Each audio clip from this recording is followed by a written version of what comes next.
অরণ্য, আপনি জানেন যে এই মুহূর্তে কিন্তু আপনি যেমনটি বলছিলেন যে সারা দেশে কিন্তু কনকনে শীতের ঠান্ডা হাওয়া বইছে এবং এই ঠান্ডা হাওয়া বসার সাথে সাথে কিন্তু শীতের সবজির দাম শিথিল রয়েছে। আমরা দেখেছি যে বাজারে কিন্তু শীতের সবজির দাম হাতের নাগালে রয়েছে। এতে কিন্তু করে কিন্তু ক্রেতা যারা রয়েছে তারা সকলেই কিন্তু খুশি রয়েছেন যে শীতের সবজি ক্রয় করতে এসে। পাশাপাশি যেটি হয়েছে যে আমরা দেখেছি শীতের সবজির সাথে সাথে মাছ এবং মাংসের দামও কিন্তু শিথিল রয়েছে, তথা আগে যে অবস্থায় ছিল আজকেও কিন্তু সেই অবস্থায় রয়েছে। কিন্তু শাক সবজি এবং মাছের দাম শিথিল থাকতেও অস্থির রয়েছে চালের বাজার। আমরা এসে দেখেছি যে সাভারের যে বাজারগুলো রয়েছে সেই বাজারে কিন্তু চালের দাম কিন্তু বাড়তি রয়েছে। গত এক সপ্তাহ পর্যন্ত কিন্তু চালের দাম বাড়তি রয়েছে এবং এই বাড়তি দামের কারণে কিন্তু ক্রেতাদের মধ্যে কিন্তু এক ধরনের হতাশা কাজ করতেছে। শুধু যে চালের দাম বাড়তি রয়েছে এমনটি নয়, বাজারে কিন্তু সয়াবিন তেল একেবারেই পাওয়া যাচ্ছে না। আমরা দেখেছি যে কোথাও কিন্তু সয়াবিন তেল পাওয়া যাচ্ছে না। এর কারণ হিসাবে যখন আমরা দোকানিদের কাছে জানতে চেয়েছি যে সয়াবিন তেল বাড়তি থাকার কারণ কি, তখন তারা বলছেন যে খোলা তেল বাজারে বিক্রি হচ্ছে 180 থেকে 85 টাকা, পাশাপাশি যে বোতলজাত তেল সেটা বিক্রি হচ্ছে 170 থেকে 75 টাকা।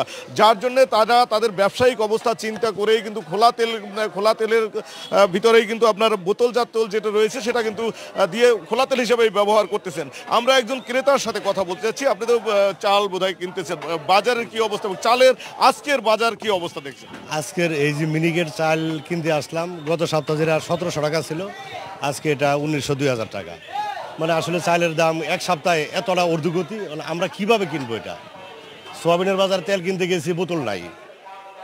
এখন কাঁচা বাজারে টুকটাক দাম কম, নিত্য প্রয়োজনীয় যে তরি তরকারি এটা দাম কম পাচ্ছি, চালের দাম বাড়তি, তেলের বোতল পাচ্ছি না। তেলের পরিবর্তে তো আর আমরা পানি ব্যবহার করতে পারবো না। তাহলে আমরা কিভাবে চলবো? আসলে আমরা ধন্যবাদ দিচ্ছি আপনাদেরকে, আপনারা এইভাবে যে এশিয়ান টেলিভিশনকে আপনারা এই বাজারকে আইসা টুকটাক মনিটরিং করতেছেন, খোঁজখবর নিচ্ছেন, কোনটার কি অবস্থা সকলকে জানাচ্ছেন, বা আমরাও জানতে পারতেছি, আমরাও জানাতে পারতেছি আপনাদেরকে সমস্যাগুলি। এজন্য আপনাদেরকে অসংখ্য ধন্যবাদ দিচ্ছি। আসলে আমরা আর বলার ভাষায় আর কিছু নাই। ধন্যবাদ। যেমনটি বলছিলেন আপনি, আমরা একজন বিক্রেতার সাথে কথা বলতে চাচ্ছি।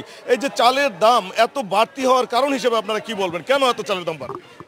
এরা কয় মিলের সমস্যা, মিলে ধান নাই, মিলে ধানের দাম বেশি, 1700 টাকা ধানের মন, 1600 টাকা ধানের মন, সেই হিসেবে ধানের দাম বেশি। এই জন্য চাল যারা মিলিতে আসে মিলে ধানের দাম বেশি, ধান কিনে দেন আমরা চাল মানাই দিই।